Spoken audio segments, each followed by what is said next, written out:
ఉదయకాల వేకువ వాగ్దానంలో పాల్గొన్న సహోదరి సహోదరులందరికీ ప్రభు రక్షకుడైన యేసుక్రీస్తు వారి పరిశుద్ధ నామాన శుభములు తెలియజేసుకుంటూ ఉన్నాను. ప్రియులారా, ఈరోజు మనము అంత్య దినములలో అపాయకర కాలములు అని రెండో భాగాన్ని ఈరోజు ఆలోచించబోతూ ఉన్నాం.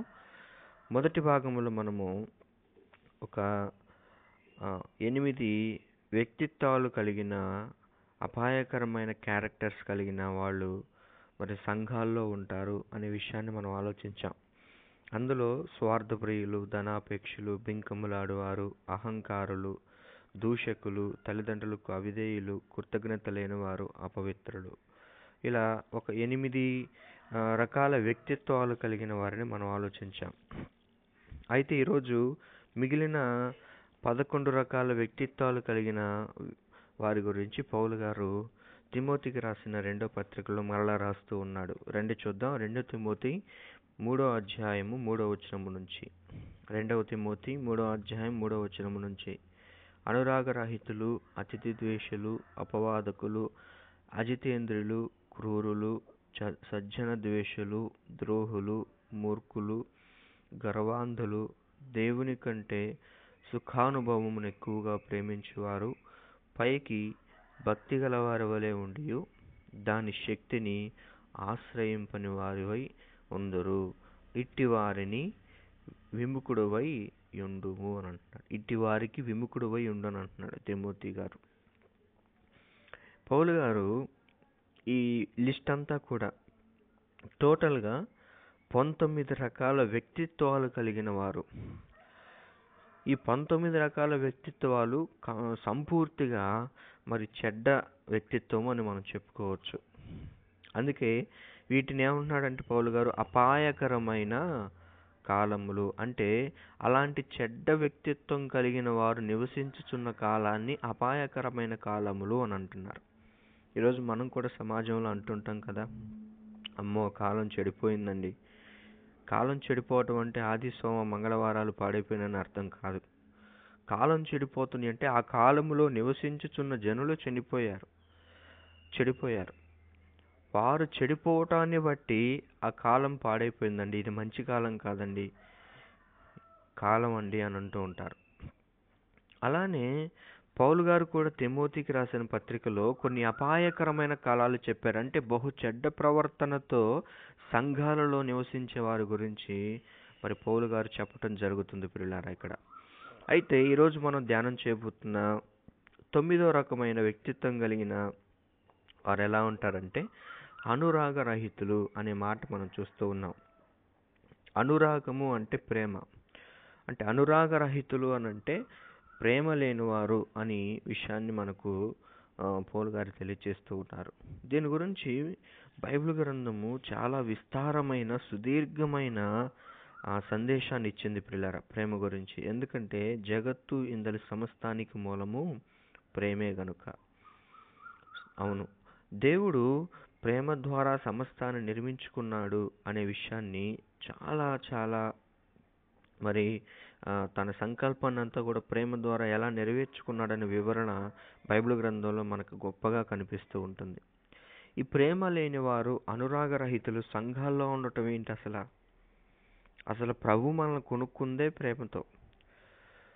ప్రేమ అనే మాధుర్యాన్ని అనుభవించి ఆ ప్రేమ ద్వారా ఆయన ఉచితమైన కృప ద్వారా మనం సంఘంలోనికి ప్రవేశించాక ప్రేమ లేకుండా జీవించటం అనేది ఇది బహు డేంజరస్ పొజిషన్ కదా.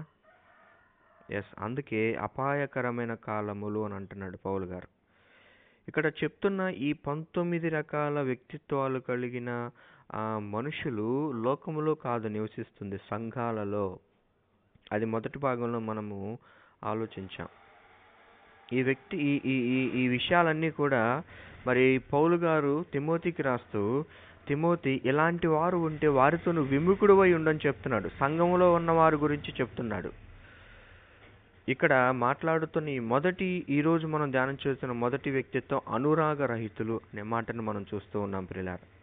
అంటే ప్రేమ లేని వారు సంఘాల్లో విస్తరించిపోతూ ఉన్నారు ఈరోజు. అవును, జాతిని బట్టి, కులాన్ని బట్టి, మతాన్ని బట్టి, లేదా ఆ స్థాయిని బట్టి ఇలా కన్వర్షన్స్ జరుగుతూ ఉన్నారు కదా సంఘంలోనికి. ప్రభువు తన స్వరక్తం ఇచ్చి అందరినీ మరి సమానులుగా ఉంచడానికి తన సన్నిధిలో దీవించి ఆశీర్వదించబడిన వారుగా తన సొత్తైన జనాంగంగా ఏర్పాటు చేసుకున్నాడు. కానీ సంఘాల్లోకి వచ్చిన తర్వాత మరలా తారతమ్యాలు వచ్చేసినాయి. కొన్ని సంఘాల్లో భయంకరమైన వ్యత్యాసాలు వచ్చేసినాయి ప్రియులారా. దీనికి గల కారణం ఏంటి? లోకంలో వారికున్న పలుకు, వారికున్న స్థాయి, వారికున్న ధనము, లేదా వారు గొప్ప కులం నుంచి కన్వర్ట్ అయ్యారనుకోవటం, ఇలా రకరకాల వ్యక్తిత్వాలతో సంఘాలలో కూడా ఇంకా వాటిని విడిచిపెట్టకుండా జీవిస్తున్నారు. అంటే ఆ ప్రేమ అనే మాధుర్యాన్ని విడిచిపెట్టకుండా లోకాన ఉన్న ఆ వ్యక్తిత్వాన్ని సంఘంలో కూడా అనుసరిస్తూ ఉన్నారు. వీరిని అనురాగ రహితులు అని దేవుని వాక్యం చెప్తుంది. అందుకే ఈ ఈ ప్రేమ లేకపోతే ఏం జరుగుతుందో బైబిల్ చక్కని సందేశం ఇచ్చింది ప్రియులారా. త్వరగా మనం చదువుకుందాం. సామెతల గ్రంథం 10వ అధ్యాయం 12వ వచనము. పగ కలహమును రేపును, ప్రేమ దోషములన్నిటినీ కప్పును అని అంటున్నాడు. పగ కలహాలను రేపుతుందట, ప్రేమ ఏం చేస్తుందంట? దోషాలన్నిటినీ కప్పుతుంది. ఎస్, ప్రేమించినప్పుడు మనం చేసిన దోషాలు, వారు చేసిన పాపాలు, వీటన్నిటిని కూడా మనము సహించగలిగే వారం అవుతాం. మన పట్ల కానీ ఎవరి పట్ల అయినా సరే ప్రేమ ఉన్నప్పుడు. ఇదే మాటను పేతురు గారు కూడా ఎత్తి మాట్లాడుతున్నారు. 1 పేతురు 4వ అధ్యాయం 8వ వచనం. 1 పేతురు 4:8లో ప్రేమ అనేక పాపములు కప్పును గనుక అన్నిటికంటే ముఖ్యముగా ఒకరిలో ఒకడు మిక్కటమైన ప్రేమ గలవారయ్యుండుడి అని అంటారు. మిక్కటమైన ప్రేమ అన్నిటికంటే ముఖ్యముగా అని అంటున్నాడు. ఇది చాలా చాలా ప్రాముఖ్యమైనది. దీన్ని కలిగి జీవించమని దేవుని వాక్యం ఎంతగానో బోధిస్తుంది. అసలు బైబిల్ సందేశమే మనం ఈ లోకంలో దేవుణ్ణి ఎలా ప్రేమిస్తున్నామో ఇతరులను కూడా అలాగ ప్రేమిస్తూ జీవించాలని చెప్తున్న సందేశము మనకు బైబిల్ గ్రంథం చెప్తుంది. సో అనురాగ రహితులుగా జీవించటం అనేది కంప్లీట్గా దేవుని వాక్యానికి విరుద్ధమైన జీవితం. వితౌట్ న్యాచురల్ ఎఫెక్షన్ మన భక్తి వ్యర్థం. అది విషయాన్ని మనం గమనంలో పెట్టుకోవాలి ప్రియులారా. అందుకే చక్కని మాటలు ఇంకా ఉన్నాయి. రోమాపత్రిక 12వ అధ్యాయం 9వ వచనం కూడా మనం ఒకసారి చూస్తే, రోమాపత్రిక 12:9, మీ ప్రేమ నిష్కపటమైనదై ఉండవలెను, చెడ్డదానిని అసహించుకొని మంచిదానిని హత్తుకొని ఉండుడి అని అంటున్నాడు. అంటే చెడ్డదాన్ని మనం అసహించుకోవాలి, మంచిదాన్ని హత్తుకోవాలంటే మనము ప్రేమ నిష్కపటమైనదిగా ఉండాలి. సహోదర ప్రేమ విషయంలో ఒకని యందు ఒకడు అనురాగము గలవారై ఘనత విషయంలో ఒకరినొకడు గొప్పగా ఎంచుకొనుడి అని అంటున్నాడు. అంటే ప్రేమలో ఉన్న ఆ స్థితిని ఎంత గొప్పగా చెప్తున్నాడు చూడండి. మిక్కటమైన లేదా నిష్కపటమైన ప్రేమ, ఆ ఒకరిలో ఒకరు అనురాగం గలవారైన ఒకరి పట్ల ఒకరు ఘనతలో ఒకరికంటే ఒకరు గొప్పగా ఎంచుకోవటం. ఈరోజు సంఘాలు ఏం చేస్తున్నాం? ఈ ప్రేమ లోపించటం వల్ల వాడి స్థాయి వేరు, నా స్థాయి వేరు, ఒకరినొకరు తగ్గిస్తున్నాం. కానీ బైబిల్ ఏం చెప్తుంది? బ్రదర్ గోపి నాకంటే గొప్పవాడు అని ఇలా ఒకరిని ఒకరము ఘనముగా ఎంచుకోమని చెప్తుంది. ఒకరినొకరు తగ్గించుకొని కించపరచమని చెప్పట్లా. ఇలా చెప్పుకోవడానికి మనకు మనసు రావాలి. అలా రావాలంటే ప్రేమ ఉంటే అంత పెద్ద మనసు వస్తుంది. ఇంకా అందుకనే దీన్ని విడిచిపెట్టకూడదని పౌలు గారు అంటారు, ప్రేమ క్షేమాభివృద్ధిని కలగచేస్తుంది, జ్ఞానం మనిషిని ఉప్పొంగు చేస్తుంది అని. ఈ జ్ఞానము అనేది కూడా ఈరోజు సంఘాల్లో ఈ ప్రేమను అణగార్చేసి జ్ఞానంతో విర్రవీగిపోతూ తామేదో గొప్పవారని పొంగిపోయారు ఉన్నారు ప్రియులారా. ఈరోజు ఎంతగా వాక్యం తెలిస్తే వారు జ్ఞానులు అనుకుంటున్నారు. కాదండి. So subject is not a wisdom. Subject అంటే ఏంటి? నాకు ఇంత తెలుసు అంత తెలుసు, అది కాదు విజ్డమ్ అంటే. The application of knowledge is wisdom. అంటే మనకు తెలిసిన జ్ఞానాన్ని మన జీవితాలు అన్వయించుకొని బ్రతకటం జ్ఞానం. I think you catch my point. మనకి ఎంత సబ్జెక్ట్ తెలుసు, బ్రెయిన్లో ఎంత ఉందనేది కాదు విజ్డమ్ అంటే. జ్ఞానం అంటే బైబిల్ దాని గురించి చెప్పట్లేదు. దాన్ని తెలివి అని అంటారు. తెలివి అంటే మనకి ఎంత తెలుసు. జ్ఞానము అంటే ఆ తెలుసుకున్న దాన్ని మనం అన్వయించుకొని బ్రతకటం అనే దాన్ని జ్ఞానం అని అంటుంది బైబిల్. సో ఈ జ్ఞానం అనే ముసుగులో మాకు అంత తెలుసు ఎంత తెలుసు అని మిగిలిన వాళ్ళు తగ్గించే ప్రయత్నం చేస్తూ ఉంటారు. దేవుడు ఆత్మవరాలను వారి ఈ పరిస్థితులను బట్టి ఆత్మ తానే పంచుతుందని వాక్యం చెప్తుంది 1 కొరింథీ 12లో. ఒకరికి బుద్ధి వాక్యము, ఒకరికి జ్ఞానవాక్యము, ఒకరికి స్వస్థపరచు వరం, ఒకరికి పరిచర్య చేసే ధర్మము, ఒకరికి ఇలా ప్రార్థించగలిగే వరం, ఇలా రకరకాలుగా ఉన్నాయి బైబిల్ గ్రంథంలో. ఆ వ్యక్తికి ఇచ్చిన వరం అతను ఆత్మ ద్వారా పొందుకున్నాడు. నాకు ఇచ్చింది నేను ఆత్మ ద్వారానే పొందుకున్నా. ఏ ఏ వ్యక్తి కూడా అతిశయించడానికి వీల్లేదు. ఇది కంప్లీట్గా బై గాడ్స్ గ్రేస్ అనుకోవాలి మనం. ఆత్మ తన ఉచితమైన కృప ద్వారా మనకు అనుగ్రహిస్తున్నాడు. కాబట్టి జ్ఞానం అనే ముసుగులో ప్రేమ అణగారిపోతుంది ఈరోజు. మరి జ్ఞానం నాకు బాగా తెలుసు, వీళ్ళకి తెలియదు అని వాళ్ళని కించపరిచి మాట్లాడటం, వాళ్ళని దూరం చేయటం, ఇది తప్పు. జ్ఞానము మనము ప్రవర్తనతో, పరిశుద్ధతతో ఇంకా అందరికి చేరువవ్వాలనే ఉద్దేశంతోనే ప్రభు మనకి ఇచ్చాడు. అందుకే జ్ఞానము మనిషిని ఉప్పొంగ చేస్తుందట. అయితే ప్రేమ అయితే క్షేమాభివృద్ధిని కలగ చేస్తుంది సంఘంలో. So this is the most important, love each other. అది ఖచ్చితంగా మనం పాటించాలి. అందుకే హెబ్రీ పత్రిక మరి 10వ అధ్యాయం 25వ వచనం, ప్రభు రాకడ సమీపించుచున్న కొలది సంఘానికి ఏమని చెప్తున్నాడు? హెబ్రీ పత్రిక 10వ అధ్యాయము 25వ వచనంలో ఆ దినము సమీపించుచున్న కొలది మనల్ని ఎలా ఉండమని చెప్తున్నాడు ఒకసారి చూడండి. ఆ దినము సమీపించుట మీరు చూచిన కొలది మరి ఎక్కువగా అలాగు చేయొచ్చు, ప్రేమ చూపుటకును సత్కార్యములు చేయుటకు ఒకరినొకడు పురికొల్పోవాలని ఆలోచించు. ఎందుకు పురికొల్పు? ప్రేమ కలిగి ఉండండి. ఎందుకంటే గాడ్ ఈజ్ లవ్. దేవుడు ప్రేమ స్వరూపై ఉన్నాడు. ఆయన వస్తున్నప్పుడు మనలో అది కనపడకపోతే మనం ఎత్తబడం. ఆ దినము సమీపించుచున్న కొలది మీరు ఒకరినొకరు పురుకొల్పుకోండి. దేనికోసం అంటే ప్రేమ చూపుటకట. సో ఈ ప్రేమ లేకుండా బ్రతకటం, అనురాగ రహితంతో జీవించటం అనేది అసలు అది సంఘములో ఉన్న ఒక విశ్వాస లక్షణము కానే కాదు. అతడు ప్రభు రక్తంలో నిజంగా కొనియాడబడ్డా, కడగబడ్డా, కొనబడ్డా అనే ఆ సందేహం వస్తుంది. నామినల్ లైఫ్, వేషధారంతో బ్రతుకుతున్నాడు అని మనం డిక్లేర్ చేసుకోవాలి. ఇది లోపిస్తే ప్రియులారా, చాలామంది ఈరోజు ఈ భయంకరమైన ఈ పగలు కలహాలకు ఎందుకు దారి తీస్తుందంటే ప్రేమ లేకపోవటం. సంఘాల్లో ఎందుకు గొడవలు, కేసులు అవుతున్నాయి, కోర్టులకి ఎందుకు ఎక్కుతున్నారు? ఈ దినాల్లో ఎన్ని సంఘాలు కోర్టులకు వెళ్తున్నాయో తెలుసా అండి? సంఘాల్లో ముఠాలు, సేవకుడు పక్షాన ఒక ముఠ, ఇంకో ముఠ. ఎందుకంటే ప్రేమ లేదు. అది ఆ దినము సమీపించుచున్న కొలది మనం ప్రేమ చూపుకొనుటకు పురికొల్పుకోవాలని దేవుని వాక్యం చెప్తుంది. నా ప్రియ సహోదరి, సహోదరుడా, వింటున్న శ్రోతలందరికీ నేను విన్నపించుకునేది ఏంటంటే, మనలో అనురాగ రహితం ఉన్నదా? అనురాగాన్ని మనం కలిగి జీవిస్తున్నామా? ప్రేమ కలిగి ఉన్నామా అనే విషయాన్ని మనం దయచేసి మనల్ని మనం ప్రశ్నించుకోవాలి ప్రియులారా. అలానే రెండవ వ్యక్తిత్వాన్ని ఈరోజు మనము చూస్తే అతిథి ద్వేషులు అని అంటున్నాడు. ఇతరులను మనం అతిగా ద్వేషించటం, ఈ ద్వేషించే స్వభావము కూడా ప్రేమ లేకపోవటం వల్లనే వస్తుంది. ఈ ద్వేషించే స్వభావం ఎందుకు వస్తుంది? తనున్న స్థితి కంటే ఎదుటివారు మెరుగ్గా ఉండటం, తన ముందే ఇతరులను పొగడటం, తనను అప్రిషియేట్ చేయకపోవటం, ఇతరులను అప్రిషియేట్ చేయటం, దీనివల్ల కూడా మరి ఈ ద్వేషాలు, కలహాలు పెరిగిపోతూ ఉంటాయి ప్రియులారా. ఇవి సంఘాల్లో కూడా చాలామంది చూస్తున్నాం. ఒక సేవకుడు ఒకరికి పరిచర్య ఇస్తే మరొకరికి ఇవ్వలేదని బాధ, ఒకరిని బల్లెవ్వడానికి లేపితే మరొకరిని ఇవ్వలేదని బాధ. ఇవన్నీ నేను ఊరికే కథలుగా చెప్పటం లేదు, నా జీవితంలో నేను అనుభవించి చూసినే చెప్తున్నాను మీకు. ప్రియులారా, ఈ తారతమ్యాలు ఎందుకు ఈ ద్వేషాలు పెరిగిపోతూ ఉన్నాయి అనే విషయాన్ని మనం గమనించాలి. అసలు ద్వేషం ఎవరికి ఉండాలి? As per word of God, కీర్తనలు 25:9 చూద్దాం. కీర్తనలు 25వ అధ్యాయం 19వ వచనము. కీర్తనలు 25వ అధ్యాయం 19వ వచనాన్ని మనం ఆలోచిస్తే, నా శత్రువులను చూడము, వారు అనేకులు, క్రూర ద్వేషముతో వారు నన్ను ద్వేషించుచున్నారు. ఎవరు వీళ్ళు? లోకస్తులు. శత్రు సమూహానికి ఉండవలసిన లక్షణం అతిథి ద్వేషం, క్రూర ద్వేషంతో బ్రతికేవాళ్ళు. మనలో ఉండటం ఏంటి? ప్రభు రక్తంలో కడగబడి దేవుడు మనల్ని ఏ రీతిగా జీవించమని చెప్పాడు, లోకానికి మాదిరి ఏది ఇంకా?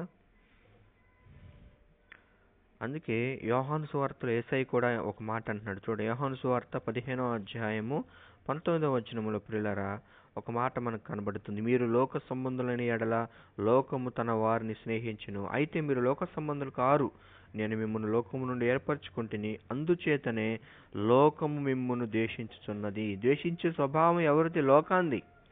ఎందుకంటే they don't know love of God. దేవుని ప్రేమను ఎరిగిన వారు కాదు, ఆత్మ సహాయం ఉన్నవారు కాదు గనుక వారు అతి ద్వేషులుగా ఉంటారు, ద్వేషిస్తారు. ద్వేషించే స్వభావం లోకాంది. కానీ మనలో ట్రాన్స్ఫర్మేషన్ జరిగింది, అది మనలో కనపడాలి బయటికి. సో వితౌట్ దట్ రూపాంతరం చెందిన స్థితి కనబడకపోతే మనము నిజముగా పునర్జన్మ లేదా మనం నిజంగా కొత్తగా జన్మించేవని ప్రశ్న వస్తుంది. అందును బట్టి దేవుని నామానికి అవమానం కలుగుతుంది. తీతుపత్రిక 3:3లో కూడా, ఎందుకనగా మనము కూడా మునుపు అవివేకులు, అవిధేయులను, మోసపోయిన వారము, నానా విధములైన దురాశలకు లోబడిన వారము, అలాగనే దుష్టత్వము నుండి, అసూయ నుండి గడుచుచు అసహ్యులమై ఒకరినొకడు ద్వేషించుచు ఉంటే, మీదెప్పుడు ఒకప్పుడు మనం కూడా లోకంలో ఉన్నప్పుడు, ఎందుకంటే లోక స్వభావం ద్వేషించటం. క్రైస్తవ జీవితం అనేది it's a completely A special life అండి.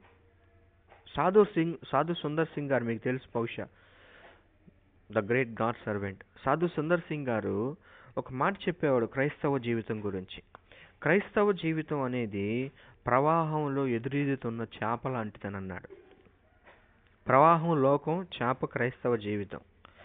ప్రవాహంతో నువ్వు కొట్టుకొని పోవటం గొప్పే ఉంది, అందరూ అందులోనే పోతున్నారు. ఇప్పుడు ప్రవాహంలో కొట్టుకొని పోవటం గొప్ప అండి. ఈరోజు రెక్కలు ఎగరేసుకుంటున్నారు కదా, లోకం ప్రకారంగా జీవిస్తూ వాళ్ళు ఏదో గొప్పగా బ్రతుకుతున్నట్టుకుంటున్నారు. లోకానికి ఎదురుగా జీవిస్తే ప్రత్యేకత ఉంది, అది గొప్పతనం. లోకమంతా ఒక మార్గంలో ఉంది, మనం ఒక మార్గంలో ఉండటం గొప్ప. సో చేప అనేది ఈదుతున్నంత వరకు ఎదురు నీటిలో ముందుకు ప్రయాణం చేయగలుగుతుంది. ఇక ఈదటం ఆపేసిందంటే ఏమవుతుంది? ఆ ప్రవాహంతో పాటు కొట్టుకొని పోతుంది. So just like Christian life అన్నాడు అంతే. సో చేపను పోలి ఉంది మన జీవితం కూడా. మనం ఈదటం ఆపేసామంటే సాలిపోయి ఇంకేం చేస్తాంలే, ఎవరు ఉంటున్నారులే, నేను ఎందుకు ఇలా ఉండాలి అని చాలామంది ఏంటంటే ఆ ప్రేమను అణగార్చుకొని ద్వేషాన్ని, ఆ కోపాలను పెంచుకుంటున్నారు. దానివల్ల ఏమైపోతుందంటే ఆ లోకం అనే ప్రవాహంలో వీళ్ళు కూడా కొట్టుకొని పోతున్నారు. Yes, it is really happening now. ఇప్పుడు జరుగుతుంది కదా ఇది. కాబట్టి ఇది కూడా ప్రమాదకరమైంది ప్రియులారా. ఇది మన జీవితాల్లో ఉండకూడని లక్షణం. తర్వాత అపవాదకులు అనే మాట కనబడుతుంది. ఈ మాట, దీని అర్థం ఏంటంటే అపవాదములు వేసేవారు, అంటే నిందలు, కొండెములు అంటారు బైబిల్ భాషలో. కొండెములు చెప్పువారు. చూడండి, ఇదే తీతుపత్రిక 2:3లో ఒక మాట ఉంది. ఇదే తీతుపత్రిక 2:3 అలాగనే వృద్ధ స్త్రీలు, కొండెకత్తలు, మిగులు మద్యపానాశక్తులై కొండెకత్తలు అని అక్కడ బ్రాకెట్లో అపవాదులు అని చూడండి. అంటే కొండెములు చెప్పేవారు, నిందలు మోపటం. వీళ్ళు ఎప్పుడు కూడా వాళ్ళ స్థితిని ఓరవలేక వాళ్ళు ఏం చేస్తారో, వాళ్ళు ఎప్పుడు దొరుకుతారని ఏదో ఒక నిందేసేద్దామని చూస్తూ ఉంటారు. నింద మోపటం అంటే ఏంటి? ఏమీ లేకపోయినా ఏదో ఒకటి పుట్టించటం అర్థం. ఇప్పుడు యేసయ్యను మరణం సులువుకు అప్పచెప్పడానికి ఏమీ లేదు, 3 కారణాలు పుట్టించారు. ఆయన సులువు వేసేసామని సంబరపడ్డారు, కానీ ఆయన సులువు కార్యం ద్వారానే లోక కళ్యాణం జరుగుతుందన్న సంకల్పం వాళ్ళకి తెలియదు. సో ఎప్పుడైతే మనం నిందలు వేస్తున్నామో ఆ నిందల ద్వారానే వారికి ఆశీర్వాదం తర్వాత వెళ్తుందనే విషయం కూడా యేసెవరకు తెలియదు.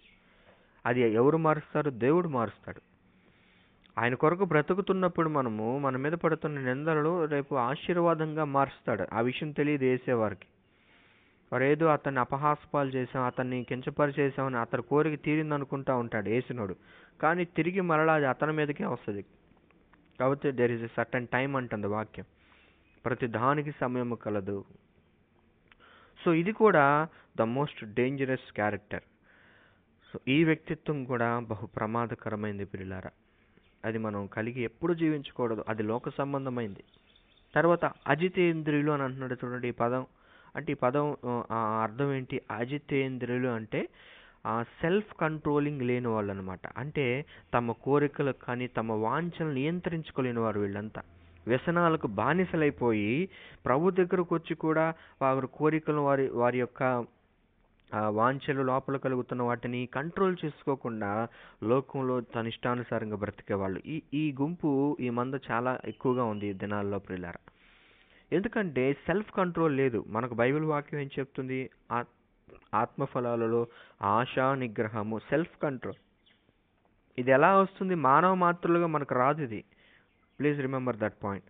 మనము మానవ మాత్రులముగా ఉంటే రాదు. సెల్ఫ్ కంట్రోలింగ్ పవర్ మనకి ఎప్పుడు వస్తుందంటే by the help of Holy spirit.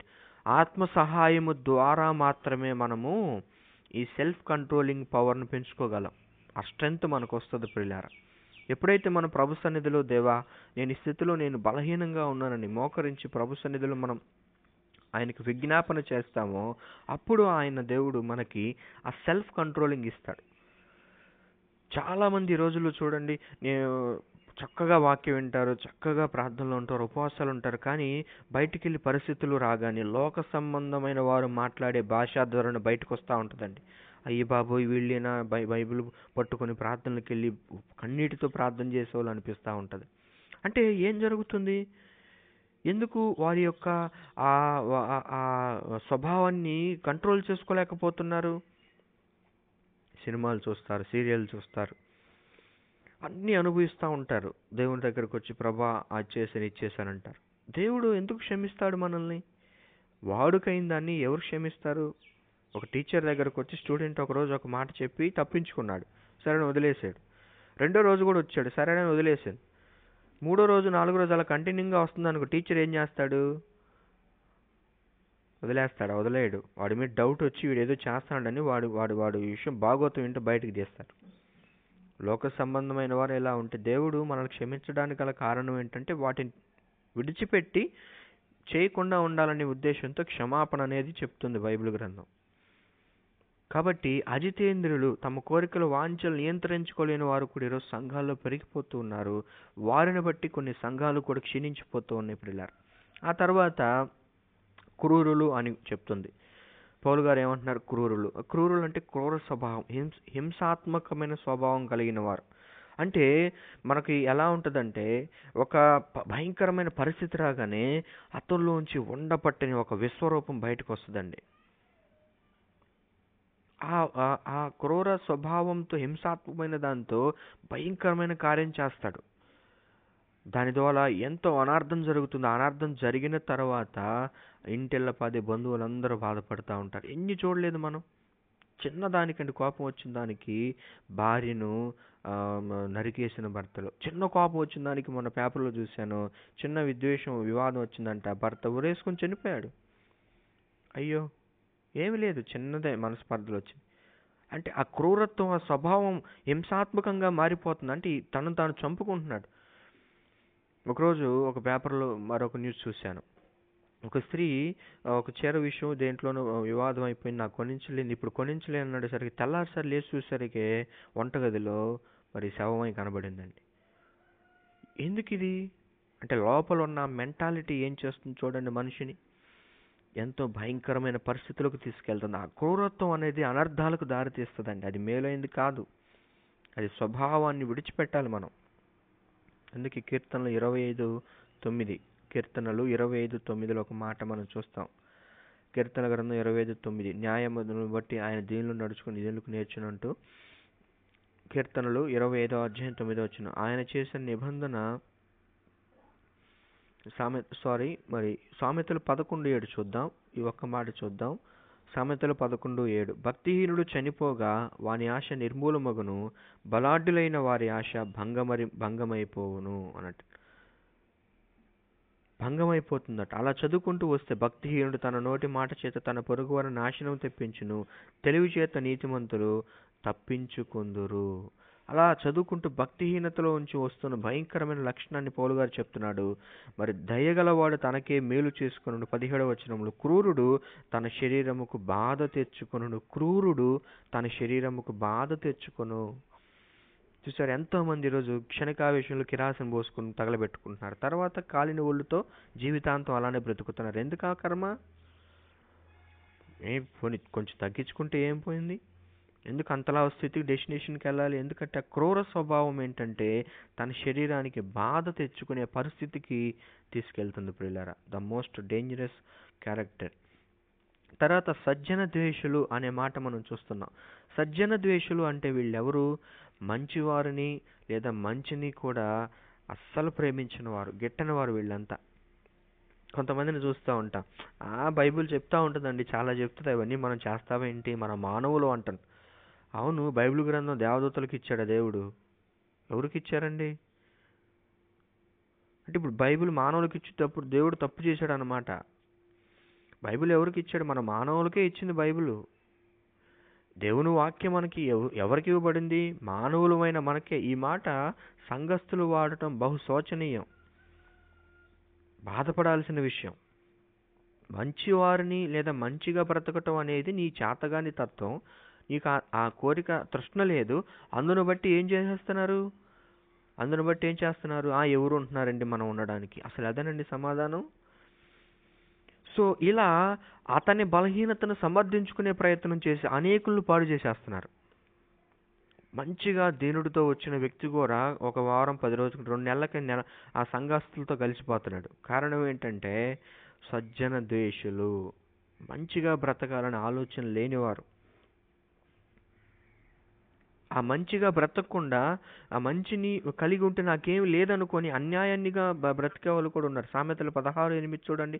అన్యాయము చేత కలిగిన గొప్ప వచ్చుబడి, సామెతలు 16:8, అన్యాయం చేత కలిగిన గొప్ప వచ్చుబడి కంటే నీతితో కూడిన కొంచెమే శ్రేష్టము. మంచిగా ఉంటే ఏం దొరుకుతుందని ఈరోజు అన్యాయాలు, అక్రమమైన మార్గంలో ఎంతమంది సంపాదించడం లేదు ప్రియులారా? ఎంతోమంది సంపాదిస్తున్నారు.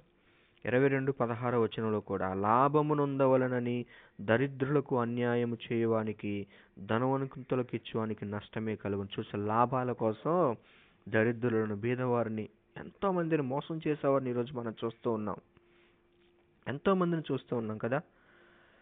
వీళ్ళు సజ్జన ద్వేషులుగా దేవుని వాక్యం చెప్తుంది. అంటే మంచి అంటే అస్సలు పడిన వారు. దేవుని వాక్యం మనకి ఏది చెప్తుంది? సంఘంలోకి వచ్చిన తర్వాత నీవు కష్టపడి మంచి పనులు చేసుకొని బ్రతకవలెను అని వాక్యం చెప్తుంది. ఎఫెసీ పత్రిక 4:28లో మనం చూస్తే, ఎవరైనా సరే సజ్జన ద్వేషులుగా, మంచిని ద్వేషించేవారుగా ఉంటే, మంచిగా బ్రతకాలని తృష్ణ లేకుండా ఉంటే అది సంఘ విశ్వాస లక్షణం కాదు. అలా బ్రతికే వారిని తిమోతి నువ్వు వెంటనే వారిని విభేదించు అని చెప్తున్నాడు. మంచిగా బ్రతకరు వాళ్ళు, ఇంకా మంచిని ద్వేషిస్తూ ఉంటారు, మంచి వారిని కూడా దూషిస్తూ ఉంటారు. ఇలాంటి వారికి విముఖుడై ఉండు అని తిమోతి గారికి పౌలు గారు హెచ్చరిక చేస్తూ ఉన్నాడు ప్రియులారా. ఆ తర్వాత మరొక లక్షణం ఏంటంటే ద్రోహులు అనే మాట ఇక్కడ కనబడుతుంది చూడండి. ద్రోహులు అంటే ఎవరు? ఇతరులకు ద్రోహాన్ని తలపెట్టేవారు. వీళ్ళ ఉద్దేశం ఎప్పుడు కూడా ఏదో ఒకటి చేయాలి.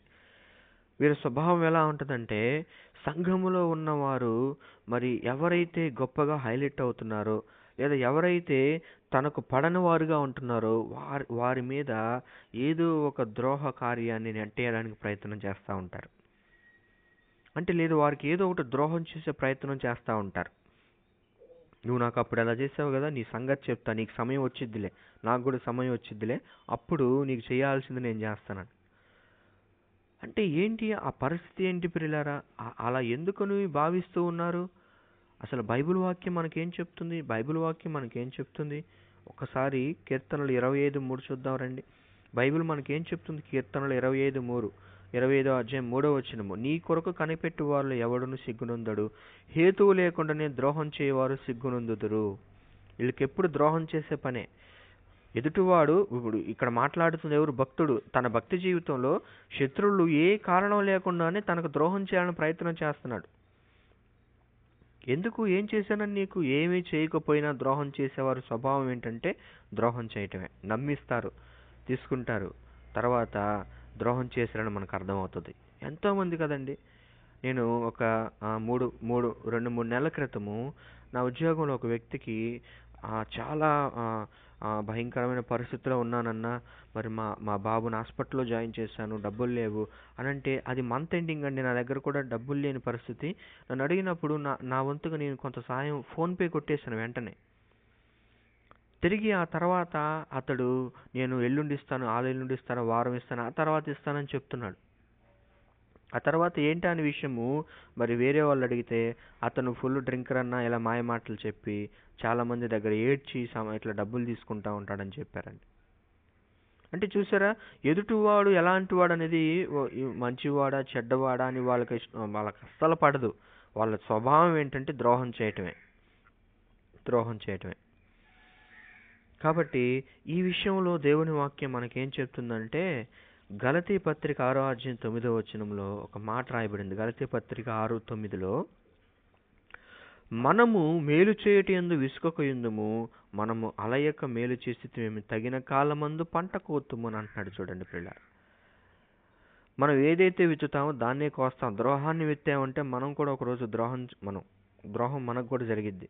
నువ్వే కొలత కొలుస్తావు అదే కొలత అన్నాడు చూడ, అందులో అన్నీ వస్తాయి. కాబట్టి మనం మంచిని విత్తితే ఖచ్చితంగా మనం మంచిని పొందుతాం. పెద్దలు అంటుంటారు కదండి, అది పెద్దలన్న మాట అయినా సరే బైబిల్ చెప్తున్న సత్యం కూడా. మనం మంచిగా ఉంటే ఏదో ఒక దిక్కు నుంచి ప్రభు మనకు మంచిని చేస్తాడు. అది 100% కరెక్ట్. కాబట్టి ఈ ద్రోహము అనేది బహు డేంజరస్ క్యారెక్టర్. ఏమీ లేకపోయినా దీని స్వభావం ఏంటంటే, ఎదుటివారు చెడ్డవారిని ద్రోహం చేయటం సహజంగా చూస్తూ ఉంటాం. కానీ ఈ ద్రోహం అనే లక్షణం కలిగిన వారు ఎవరూ పట్టరు. వాళ్ళకి మంచివారని చూడరు, చెడ్డవారని. అందరి పట్ల వారి క్యారెక్టర్ ఒకేలా నడుస్తూ ఉంటుందండి. మా భార్యకు కూడా ఒక టీచరు, ఆమె టీచర్గా వర్క్ చేస్తున్నప్పుడు చాలా బాధపడి ఏడ్చితే, మరి ఎంతో పరిస్థితిలో ఉన్నా కానీ దాచుకున్న 15,000 రూపాయలు తీసుకెళ్ళి ఇచ్చేశారండి. ఇప్పుడు వాళ్ళు పట్టనట్టుగా ఏమీ తెలియనట్లుగా మరి ఒకరికొకరు భార్యాభర్తలు ఇద్దరు కూడా దూరం అయిపోయి మేం కాదు ఒకరి మీద ఒకరని చెప్పుకుంటున్నారండి. సో ఇలాంటి వ్యక్తిత్వాలు కలిగిన వారిని మనం లోకంలో చూస్తున్నాం. మళ్ళీ వాళ్ళు సంఘ విశ్వాసులే. సో సహజంగా లోకంలో చూస్తున్న ఈ స్వభావము నేడు సంఘాల్లో కూడా రావటం అనేది బహు భయంకరమైన దురదృష్టకరమైన సంగతి. ఆ విషయాన్ని ఈరోజు మనం గమనిస్తూ ఉన్నాం. నేను చూశానండి, ఈ లక్షణాలు కలిగిన వారు అందరినీ చూశాను. తర్వాత మూర్ఖులు అనే మాట. మూర్ఖులు అంటే ఏంటంటే, అతడు అనుకున్నదే పాటిస్తాడు, అతడికి తెలిసిందే వాస్తవం, అతడికి తెలిసిందే నిజం, ఇతరులు చెప్పింది ఏమాత్రం గ్రహించని స్వభావం కలిగిన వారే మూర్ఖ స్వభావము కలవారు అనే మాట బైబిల్ గ్రంథం చెప్తుంది. బైబిల్ గ్రంథంలో సామెతల గ్రంథం 1:7 ఒక మాట ఉంది. సామెతలు 1:7 యెహోవా యందు భయభక్తులు కలిగి ఉండుట తెలివికి మూలము, మూర్ఖులు జ్ఞానమును ఉపదేశమును తిరస్కరించెదరు. వీళ్ళ స్వభావం ఇదే. అసలు వీళ్ళు కంప్లీట్గా మూర్ఖ స్వభావంతో జ్ఞానాన్ని, తెలివిని, సమస్తాన్ని తిరస్కరిస్తారు. వాళ్ళకి అక్కర్లేదంటారు. ఈరోజు సువార్తను తీసుకెళ్తుంటే చాలా మూర్ఖులు అడ్డుపడుతూ ఉన్నారు కదా. మత మార్పిడి చేస్తున్నారు. మత మార్పిడి అని అంటే అక్కడ ఏం జరగాలి? ఒక వ్యక్తిని మనము బలవంతంగా క్రైస్తవంలోనికి తీసుకురావటం. అది ఎక్కడ జరుగుతుంది? బలవంత మత మార్పిడి అని అంటున్నారు. ఎవ్వరూ కూడా బలవంతంగా మారండి. ఒక మంచి వ్యక్తి దగ్గరికి వెళ్ళిపోయి మందు తాగరంటే వాడు ఎందుకు తాగుతాడు? తాగడు.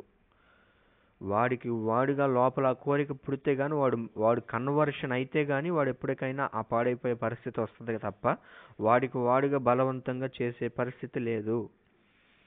ఇప్పుడు ప్రభువుని ప్రకటిస్తున్నప్పుడు వాళ్ళు విని ఇది ఏది సత్యం అనేది గ్రహించి మారాలని చెప్తున్నాం. నిజదేవుని తెలుసుకోమని చెప్తున్నాం. దాన్ని బలవంత మత మార్పిడి కన్వర్షన్ చేస్తున్నారని అంటాం. అది నిజంగా మూర్ఖత్వ లక్షణమే. చాలామందిని చూస్తున్నాం కదండి, చాలామందిని చూస్తూ ఉన్నాం. అలానే నేను ఈ మధ్య ఒక సంఘంలో చూశాను. సేవకుడు కొంతమంది కలిసి ఒక కుట్ర పొంది సంఘాన్నంతా కైవసం చేసుకోవాలని ఒక ప్లాన్ పొందారండి. ఆ ప్లాన్ విఫలమైపోయింది. తర్వాత పోలీసులు పట్టుకున్నారు. తర్వాత అందరినీ, సమస్య అంతటిని సాల్వ్ చేసేసారు ఆ తర్వాత సంగతి. సో మనం ఇక్కడ గమనిస్తుంది ఏంటంటే, ఒక మూర్ఖ స్వభావముతో ఎదుటివారు చెప్పేది మనం గ్రహించకుండా, మంచిని స్వీకరించకుండా వెళ్ళటం అనేది బహు భయంకరమైన పరిస్థితి. అది ఈరోజు మన సంఘాల్లో చూస్తూ ఉన్నాం. తర్వాత గర్వాంధులు అనే మాట కనబడుతుంది. ఆల్రెడీ మొదటి భాగంలో అహంకారులు అన్న విషయాన్ని మనం ఆలోచించాం. ఇక్కడ మళ్ళా గర్వాంధులు అనే విషయాన్ని పౌలు గారు ఎత్తి చూపిస్తున్నాడు. అంటే గర్వం చేత కళ్ళు మూసుకుపోయి ఏం చేస్తున్నామో ఎరుగని పరిస్థితి కలవారు. అయితే దీని గురించి వాక్యం చాలా స్పష్టంగా చెప్పిందండి. సామెతల గ్రంథం 8:13 అసలు దేవునికి అసహ్యమైంది ఇది. యెహోవా యందు భయభక్తులు కలిగి ఉండట, చెడుతను అసహించుకున్నటయే గర్వము, అహంకారము, దుర్మార్గత, కుటిలమైన మాటలు నాకు అసహ్యములు. దేవుడు అంటున్నాడు. గర్వము, అహంకారము అసలు ఎట్టి పరిస్థితుల్లో దేవునికి నచ్చనివి.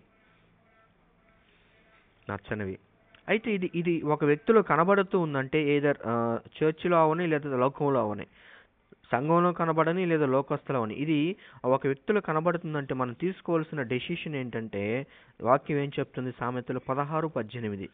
సామెతల గ్రంథం 16:18 ఏం చెప్తుంది? నాశనముకు ముందు గర్వము నడుచును, పడిపోవుటకు ముందు అహంకారమైన మనసు నడుచును. So don't worry, leave it, వదిలేసే. వారికి వారే నాశనాన్ని కొని తెచ్చుకుంటున్నారు. గర్వంతో విర్రవీగిపోయేవారు వారి వెంటే నాశనం వస్తుంది. అంటే త్వరలోనే ఇతడు నాశనం కాబోతున్నాడని అర్థం అని దేవుని వాక్యం చెప్తుంది. నాశనానికి ముందు గర్వము నడుచును. ఈ మాటలు బైబిల్ గ్రంథంలో మరి అనేక సార్లు రాయబడ్డాయి ప్రియులారా. గర్వము, అహంకార స్వభావాలు ఇవన్నీ కూడా పూర్తిగా దైవభక్తికి విరుద్ధమైనవి. నీ స్థాయిని బట్టి, కులాన్ని బట్టి, ఆస్తిని బట్టి నువ్వు ఎప్పుడైనా గర్వపడ్డావంటే అది నీ ఆత్మీయ జీవితాన్ని పూర్తిగా దెబ్బతీస్తుంది. అంటే నాశనానికి మనమే దారి తీసుకుంటామని అర్థం. ఆ హై మైండెడ్ నుంచి మనం బయటికి రావాలి, ఆ ప్రౌడ్ మైండ్ నుంచి మనం బయటికి రావాలి. అసలు ఎంత గొప్ప యోహాను గారు, స్త్రీలలో కన్యవారులు అలాంటి గొప్పవాడు లేదని చెప్పిన స్టేట్మెంట్ కలిగిన ఆ యోహాను గారు ఏం చెప్తున్నారు అక్కడ? నేను ఆ ప్రభు యొక్క చెప్పులు వాటిని ఏమంటారు, లేసు, ఆ వారులను విప్పుటకు కూడా అర్హుడని కాని అంటున్నాడు. అంత గొప్పవాడు చెప్తున్న మాట, అంత తగ్గింపు. ఇంకా మనం ఏ స్థాయిలో ఉండాలి? యేసయ్య అంత లోకరక్షకుడు, దేవుడు మానవుడై వచ్చిన ఆయనే శిష్యుల పాదాలు కలిగాడు. తగ్గింపు స్వభావం అది ప్రభు మనకు చూపించిన మాదిరి. అది క్రైస్తవ భక్తి జీవితంలో లేకపోవటం అది చాలా దురదృష్టకరమైన విషయం, బాధపడవలసిన విషయం ప్రియులారా. అసలు ఏంటి క్యారెక్టర్స్ ఇవన్నీ లోకంలో కదా ఉండాల్సింది, సంఘంలో ఉండటం ఏంటని ఒక్కొక్కసారి బాధపడుతూ ఉంటాం మనం. కోర్స్ మనలో కూడా కొన్ని బలహీనతలు ఉండొచ్చు, మనం ఎవరూ పరిపూర్ణం కాదు. అయితే ఒక్కొక్కప్పుడు మనం ఈ పరిస్థితులన్నీ చూసి బాధపడుతూ ఉంటాం. అవును కదా, ప్రభువా ఏంటి సంఘ పరిస్థితి ఎలా మారిపోయింది ఏంటి అని మనం బాధపడుతూ ఉంటాం. అంటే మనం ఉన్నది అంత్య దినాల్లో ఉన్నాము కనుక ఈ అపాయకరమైన కాలాలు, ఈ చెడ్డ వ్యక్తిత్వం కలిగిన వారు సంఘాల్లో కనబడటం మనం చూస్తూ ఉన్నాం. ఇక మిగుంచుకుందాం, చివరికి వచ్చేస్తాం. ఇక తర్వాత చెప్తున్నది ఏంటంటే, దేవుని కంటే సుఖానుభవమును ఎక్కువగా ప్రేమించేవారు. ఇక్కడ ఈ మాట అర్థం ఏంటంటే, దేవుని నమ్ముకున్న, ప్రభులోనికి వచ్చిన వాళ్ళు దేవుణ్ణి ప్రేమించటం కంటే లోకాన్ని ప్రేమిస్తారు. వారి సుఖమే వారికి ముఖ్యం. అర్థమైందా? అంటే మీకు అర్థమయ్యేటట్టు ఒక మాట చెప్తాను. దేవుడు ఒక మాట చెప్పాడు, ఏమన్నాడంటే, నీవు మంచి పని చేసి కష్టాన్ని సంపాదించుకో, కుటుంబం నువ్వు చక్కగా బ్రతకండి అని చెప్పాడు. కానీ మనోడు చేసే పని ఏంటంటే కాస్తంత అక్రమమైన మార్గంలో వెళ్తున్నాడు. అప్పుడేం చేయాలి? అమ్మో, దేవుని వాక్యము నాకు ఇలా బోధిస్తుంది, నేను మంచి పని చేసి సంపాదించుకోవాలి, ఎంతకాలం అక్రమమైన మార్గంలో వెళ్ళాను అని దేవుణ్ణి ప్రేమించిన వ్యక్తి అయితే సరిచేసుకొని కష్టపడే మార్గంలోకి వచ్చి సంపాదించుకుంటాడు. అలా కాకుండా ఇవన్నీ ఎవరు పాటిస్తారు, ఎవరు ఉంటున్నారు, ఇలా ఉంటే లోకంలో బ్రతకగలమా అని అనుకొని పక్కన పెట్టేసి తన సుఖానుభవం కోసమే బ్రతుకుతున్నాడు అనుకోండి. ఇతడి ఉద్దేశం ఏంటంటే దేవుడు, దేవుని సన్నిధి, దేవుని ఆజ్ఞలు ఇవన్నీ పక్కన పెట్టేశాడు. అవన్నీ తర్వాత, ముందు నా సుఖం, నా కుటుంబం, నా ఉద్యోగం ఇవే ముఖ్యం. ఇలాంటి వారిని మనం చూడలేదా? ఎంతోమందిని చూస్తున్నామండి. అంత మాత్రమే కాదు, ప్రభు సన్నిధిని, ప్రభు ఆరాధన కూడా ఆదివారాలు కూడా అండి, సోమవారం నుంచి శనివారం దాకా తోకదగిన బలిలాగా తిరుగుతాం కదండి లోకంలో. ఆదివారం దేవునికి ఇవ్వటానికి ఏంటండి, ఒక్కరోజు ప్రభుకి ఇవ్వలేమా? ఇది చాలా దురదృష్టకరమైన విషయం, చాలా బాధతో చెప్తున్నానండి. అంటే నేను ఎందుకు చెప్తున్నానంటే అతి సులువుగా దేవుని తీసి పక్కన పెట్టేస్తారు. ఇప్పుడు ఒక పని ఉంది, అడ్జస్ట్మెంట్, నీకు మనసు ఉంటే మార్గం ఉందంటారు కదా, అడ్జస్ట్మెంట్. నువ్వు రాత్రికే సిద్ధపడితే రేపటికి నీకు అన్నీ సరళం చేయబడతాయి. ఒక దైవజనుడు అన్నాడు, నువ్వు శనివారం రాత్రికే ప్రభా రేపు దినాన్ని నీ సన్నిధిలో ఆరాధించాలి, ఏది నాకు అడ్డు రాకూడదు, నీ సన్నిధి నాకు ముఖ్యం అని ఆ తపన తృష్ణ నీలో ఉంటే, శనివారం నువ్వు ప్రార్థన చేసుకుంటే రేపు ఉదయం సేవకుడు నాతో మాట్లాడాలి ప్రభా, నీ సన్నిధిలో నీ మాటలు నేను వినాలని తృష్ణ ఉంటే దేవుని సన్నిధికి వచ్చి వాక్యం వింటాం.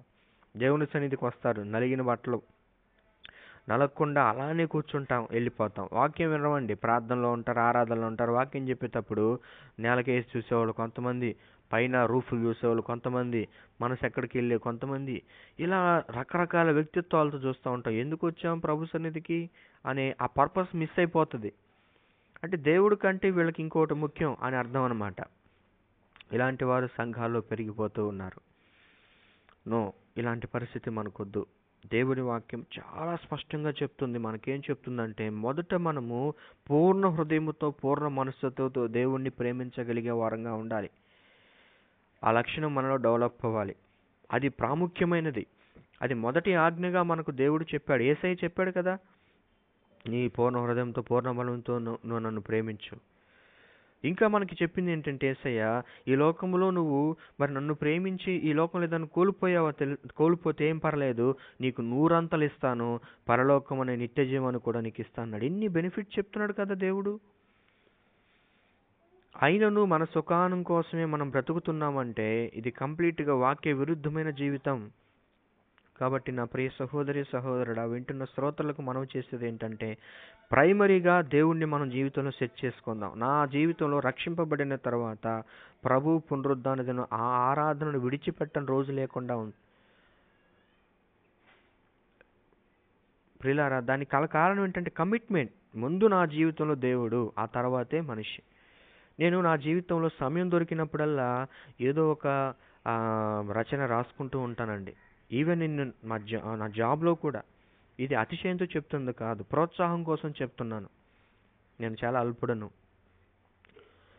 అంటే కారణం, మనం ఎప్పుడూ దేవునితో సంధి చేయబడుతూ ఉంటే ఆధ్యాత్మిక జీవితంలో అంత బలపడుతూ ఉంటాం.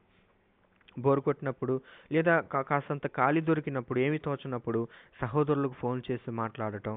డేవిడ్ ఉన్నాడు, నేను డేవిడ్, మరి అరగంట సేపు గంటల సేపు కూడా మాట్లాడుకుంటూ ఉంటాం. ఎందుకంటే ఆ సమయం ఫ్రీ టైం.